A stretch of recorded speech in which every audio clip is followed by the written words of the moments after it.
What's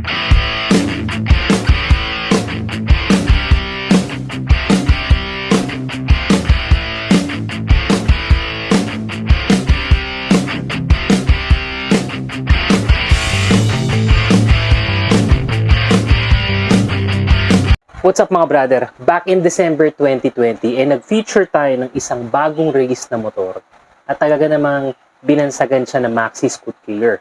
We were calling the motorcycle then as the KRV 175 ng Kymco.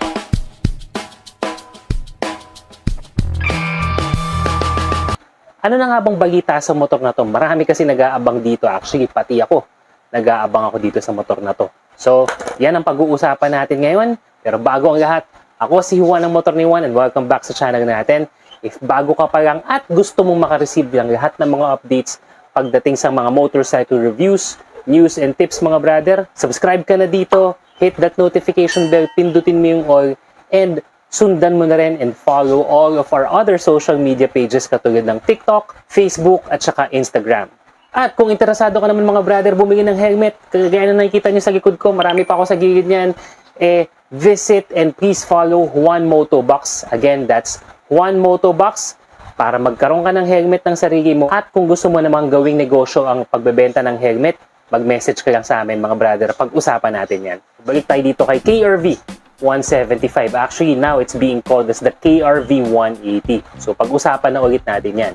When we featured the motorcycle when it was very newly released in the market, medyo konti pa lang yung alam natin pagdating dito sa motor na to. In fact, meron na rin tayong projected price ng mga panahon na yun. Ito, panoorin natin saglit. Susunod na tanong, magkano? So we are projecting this motorcycle to be at a minimum of 170,000. Mahal kung ikukumpara sa competition niya mga brad. So given what we know now at saka yung mga nakita na natin na releases sa ibang bansa, mapa Southeast Asian country yan, or European markets, and then comparing it to the competition na meron dito sa Pilipinas katulad ng Aerox, NMAX, PCX, ADV, at marami pang iba, we will be giving you a new price range or a new projected price for this one. Again, to be clear mga brother, wala pa pong official announcement si Kymco Philippines as to if and when this motorcycle will be released, more so kung magkano tong motor na to. But basing it on all the factors that we have just mentioned to you, we are projecting this motorcycle to still be within the 170,000 range. Siguro hindi na siya aangat doon, suppose sa una nating sinabi, kasi pag umangat pa siya doon, medyo mahihirapan siyang i-penetrate yung Maxi Scoot motorcycle market na meron tayo dito sa Pilipinas, lalo na yung mga under 200cc segment. So the 170,000 pesos, yan na yung may TCS or yung traction control system. Pagdating naman dun sa ABS version na wala namang traction control system, we are projecting it to be somewhere around the 160,000 range. So I guess we can say that for this, for both of the variants, we can say that the motorcycle will be priced between 160 to 170,000 pesos. Ulitin natin, if it will go beyond 170,000, medyo mahihirapan yan i-penetrate talaga at saka magiging, kumbaga yung sales nan in terms of affordability, medyo magiging challenge pagdating sa mga Pilipino. At kung ibababa naman yan sa 150,000 pesos, medyo mababa na yan given the specs and the features that we have for this motorcycle. Actually, pabor sa atin yun. Pag binabato sa 150,000 pesos, ay talaga naman sigurado ko pagkakaguluhan natin yan. Isa na ako sa makakagulo doon. Makikigulo dyan sa motor na yan. Kasi gaya na sabi ko, isa to sa mga candidates talaga na tinitingnan ko as additional motorcycle for us. But we don't expect this motorcycle to be priced that low mga brother. At the end of the day, this is still Kymco. So it may not be a Japanese brand, pero yung Kymco is a Taiwanese brand actually yan mga brother.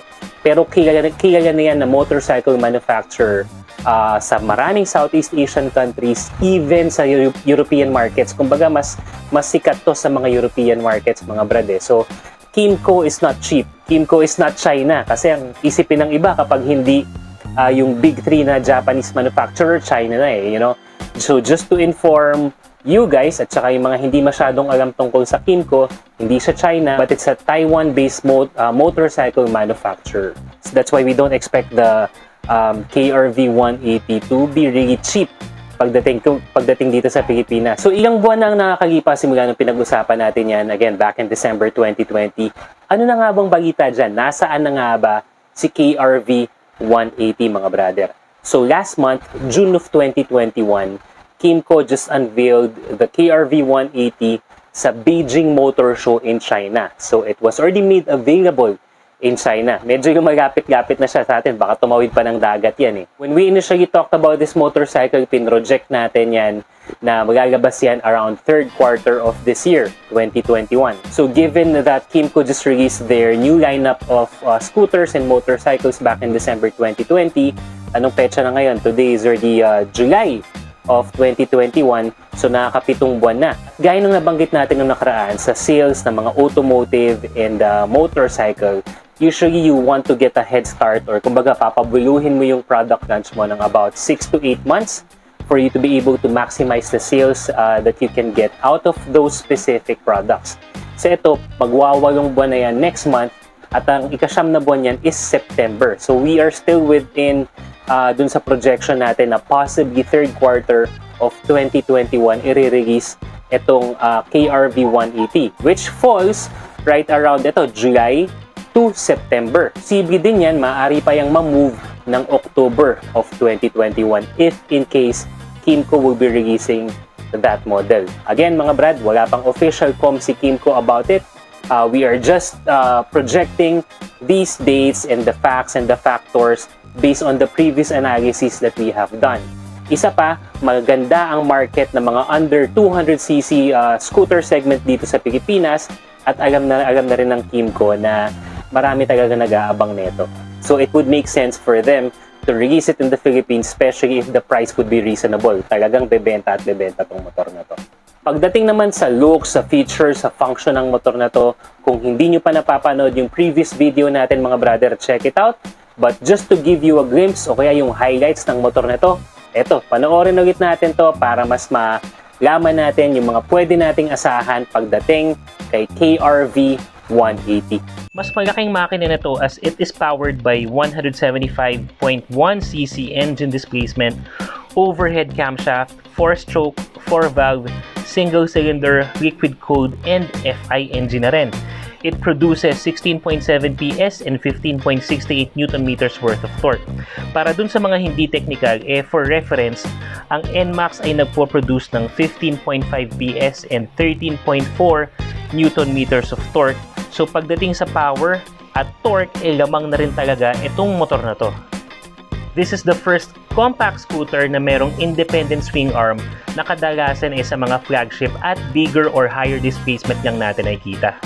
What this does is since hindi magkasama yung CVT mo which is on one side and then the belt drive which is on the other side is it gives better weight balance and better cornering capability since mas okay yung center of gravity mo. Pag-usapan naman natin yung forma, katulad ng mga modern scoots ngayon is defined and very elegant and specific yung cut ng lines ng motor na to. It has good angles, very clean, elegant, but at the same time, nakuha niya pa rin maging sporty. So, iba talaga yung forma at datingan ng motor na to. Pansinin din natin na yung signal lights niya is not part of the front fairings or yung front headlight assembly mo, but instead, it's located under the handlebars. Meron din tong flat floor design or yung tinatawag natin na gulay board that creates more legroom, pero para sa ating mga Pinoy, isa lang ang ibig sabihin yan. It means more baggage room na kahit hakot ng tubig at sako ng bigas ilalagay natin dyan. Halos kasing laki to ng NMAX, only this is a little wider para lang magkaroon tayo ng idea kung gaano kalaki ang motor na to. For the seat height, it measures at 795mm. Medyo not for all heights to. For reference, ang Aerox is at 780mm. Mas mataas pa tong motor na to. Pansinin din natin na kahit walang middle mount or kung saan nakalagay yung tangke ng ibang mga maxi scoot na meron tayo, is you would still have that easy gas tank access sa harap, similar to the Mio Gravis. The fuel tank capacity is at 7.2 liters at ang alam ko lang na mas malaki dito is the PCX gas tank at 8 liters. So mukhang sulit na sulit to kasi ready ka na for long drive. To add to that, meron ka ring extended footrest that you can definitely use para ma-stretch mo naman yung legs mo, especially during long and cruising drives. Pagdating sa features, talagang pinuno din naman talaga tong motor na to. All LED lighting system na tong motor na to. And bukod sa easy gas access na nabanggit natin kanina, meron na rin siyang fully digital panel that looks elegant. This is somewhat similar to the looks of the PCX fully digital panel, but there's a more aggressive theme and cut into this specific digital board. Meron na rin tong keyless system. It also has a charging port in front, pero wala siyang covered glove box, but you would still have that front pocket na pwede mong paglagyan ng either phone mo or iba't ibang mga bagay na magkakaroon ka ng easy access.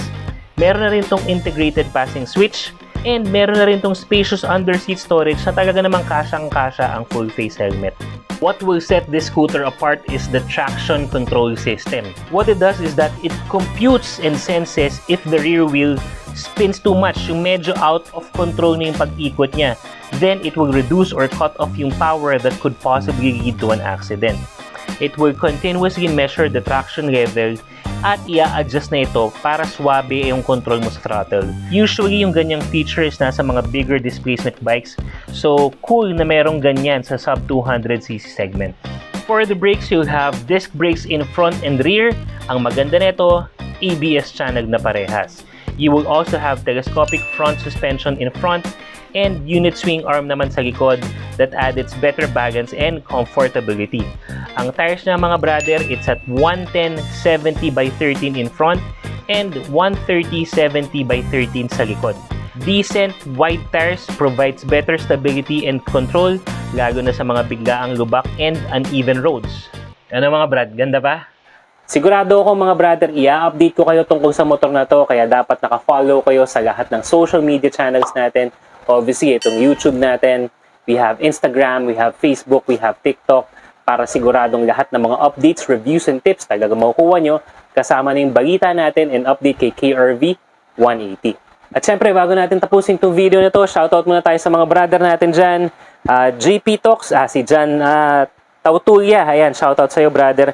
Kay Abu Mamaki all the way from Mindanao, kay Gian Reyes, kay Junde Katropang Laagan, kay Kevin Arellano ng Olongapo, kay Keys TV Motovlog, kay Lau Motovlog, kay Jason Escorda, at sa inyong mga brother na lagi sumusubaybay at sumusuporta sa motor ni Juan. Maraming salamat po. Again, please also don't forget to follow para mapunta sa inyo itong mga helmets na to. O gusto mo magnegosyo ng helmets, follow Juan Motobox, mag-inquire lang kayo dyan, just PM us for any inquiries, or if you want to order mga brad, PM lang kayo dyan, follow niyo yung page na yan. At maraming salamat syempre, G Helmet Philippines, SP on Wheels, 01 Moto, Para Clothing, G4 Sticker Works, Legend Daddy Leather Shop, at sa inyo pong lahat. Mga brother, stay safe pa rin tayo. It's still not safe to roam around. Follow pa rin natin yung mga safety protocols at magkikita-kita pa ulit tayo sa susunod na video natin. Salute!